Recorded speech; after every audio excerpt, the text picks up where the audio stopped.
바울이 대상으로 삼고 있는 로마에서 성도로 부름을 받았다는 것은 그 성도들에게 환경적인 관점에서 두 가지 문제가 있었음을 우리는 확인할 수가 있습니다.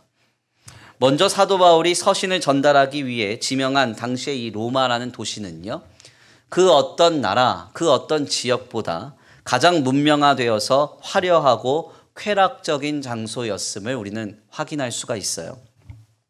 당시의 기록을 보면요, 로마 귀족들의 삶은 말 그대로 너무나 탐욕적인 삶이었습니다. 그래서 로마 귀족들은요, 맛있는 음식을 먹다 못해서 배가 부르면 입에다가 넣고 씹다가 쓰레기통에 그냥 버렸어요. 그러면서 살았습니다. 정욕과 남색, 그러니까 동성애죠. 동성애를 행함이 유행처럼 번지던 상황이었고, 하고 싶은 대로 놀고 하고 싶은 대로 먹고 하고 싶은 대로 즐기던 사회가 바로 이 로마 시대의 사회였습니다. 그러니까 이 로마라는 이 지역은 너무 화려하고 쾌락적이며 또한 더 나아가서 세속적으로 물들어 있었던 탐욕이 가득한 지역이었다는 것이죠. 이런 지역에서 하나님의 성도들이 성도로서 부름을 받았다는 겁니다. 두 번째로 당시 이 로마는 그 어떤 도시 혹은 나라보다 기독교에 관하여서 가장 극단적인 박해를 감행하던 지역이었습니다. 앞서 말씀을 나눈 바와 같이 로마의 5대 황제인 네로는요, 즉위한 뒤에 로마에서 기독 신앙을 가진 성도들을 박해하고 탄압하는 데 앞장섰는데요. 결국 이는 로마 대화재로 인한 기독교 대박해 이후에 성도들의 순교로 이어지게 됩니다. 그래서 250년 동안 예수를 그리스도로 믿는다는 이유만으로 검투사의 칼로 생명을 잃는 일이 많았고요.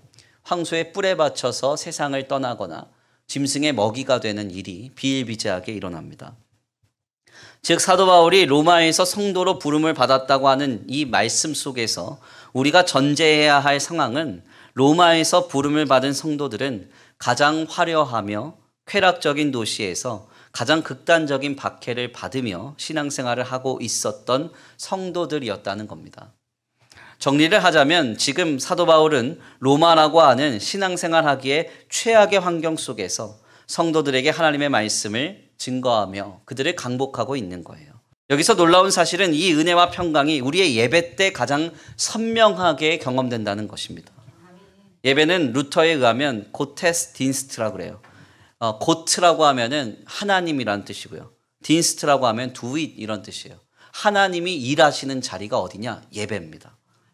우리가 예배를 단순히 워십, 하나님께 경배하는 현장으로 이해를 할 때가 있는데요. 이러한 방향이 너무 강화되다 보면 천주교에서 미사, 그러니까 제사거든요. 이 신자가 하나님 앞에 제사를 감당함으로써 그의 행위가 강조되는 악영향이 있습니다. 즉 예배가 성도의 행위로 퇴색되는 것이죠. 그러나 우리의 예배는 그런 현장이 아닙니다. 가테스 딘스트, 하나님이 우리에게 일하시는 현장이에요. 우리는 이 예배의 자리에서 나를 구원하신 하나님의 역사를 경험합니다. 그리고 성령이 우리 가운데 모든 문제와 어려움을 소멸시키시고 내 마음을 평안케 하시는 평강을 경험하는 거예요. 그래서 루터는 이렇게 말했습니다. 예배란 하나님은 말씀을 통해서 우리에게 말을 걸고 우리는 기도와 찬양으로 하나님께 말하며 주님 안에 있는 충만한 은혜와 평강을 누리는 자리다. 아멘입니까? 구원의 약속이 가장 선명하게 보이고 성령이 가장 강력하게 역사하는 자리가 어딘가? 예배라는 거예요. 예배. 곧 오늘 우리의 예배가 회복되어야 로마에서 진정한 성도로 승리할 수 있습니다. 이제 주일 예배 마치면 한 주간 세상 속에서 살아가시잖아요. 어떻게 승리하실 거예요? 나는 어떻게든 승리합니다. 내 능력으로, 내 지식으로, 내가 신앙생활의 연조가 얼마나 깊은데요.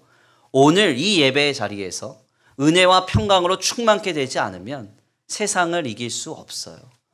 로마에서 성도로 승리할 수 없다는 거예요. 오늘 이 예배 가운데 우리에게 행하시는 주님을 경험할 수 있게 되기를 간절히 축원합니다.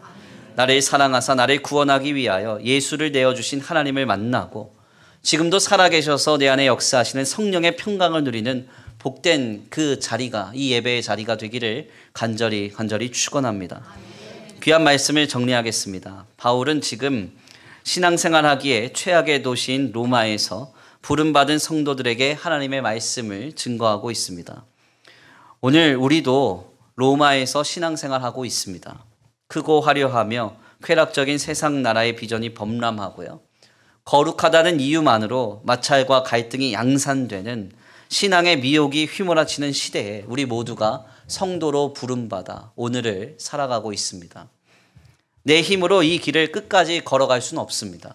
하나님께서 주시는 은혜와 평강이 내게 강하게 역사되어야 우리는 로마에서도 승리할 수 있어요.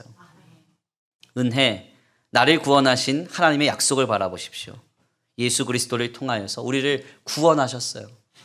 평강, 살아계신 성령이 내 심령을 새롭게 하는 은혜를 경험하십시오. 내가 세상 끝날까지 너희와 항상 함께하리라.